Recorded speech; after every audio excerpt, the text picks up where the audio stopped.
Now, the 26th annual Golden Joystick Awards take place later in London to recognise the best in computer gaming. Yes, the awards are seen as the most prestigious in the industry, and British developers are expected to do very well. Yeah, it comes after a record year in sales for video games despite the economic downturn.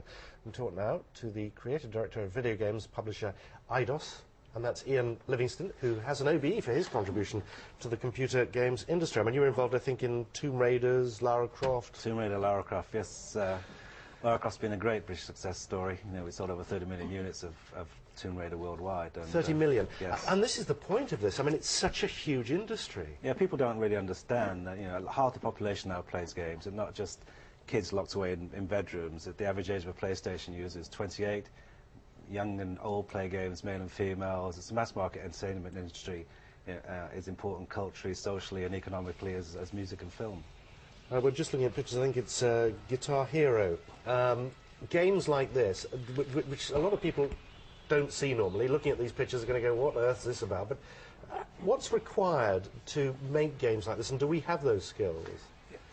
People think, the perception is that games are made by two blokes in the garage and it costs about £10,000 to make a game. The fact is, a game like Tomb Raider takes 2 years, teams of 150 people, skilled physicists, artificial intelligence programmers, computer games programmers, artists, animators, and it costs 10 million, 15 million pounds to make a game today. So it's a highly skilled knowledge economy, creative industries contribute to this country. In fact, we contribute 0.75 to national GDP, and it goes largely unnoticed. So if you're a young person, maybe a graduate now, this might be a good way to go. This is where your leaning is, and those skills. Yes, but the perception of games has to change as well, because everyone assumes all games are violent, yet only 3% of games are 18 or rated or higher. The majority of games are suitable for family entertainment. You mentioned Guitar Hero.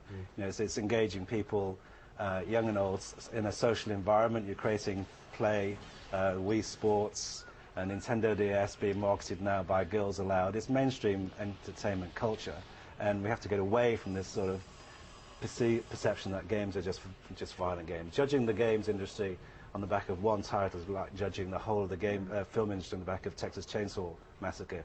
You know, there's a much broader church, and it's the same with games.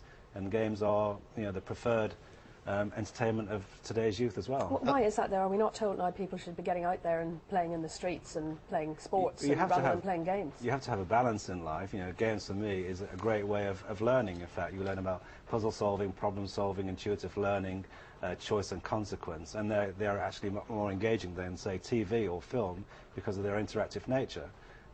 Okay, Ian, it's good to talk to you. These awards today, they're important, obviously. Yeah, celebration. You know, there's many. It's great that we are celebrating games, and you know, power to our industry. Excellent. Well, it's good to talk to you, Ian Livingston. Thank you.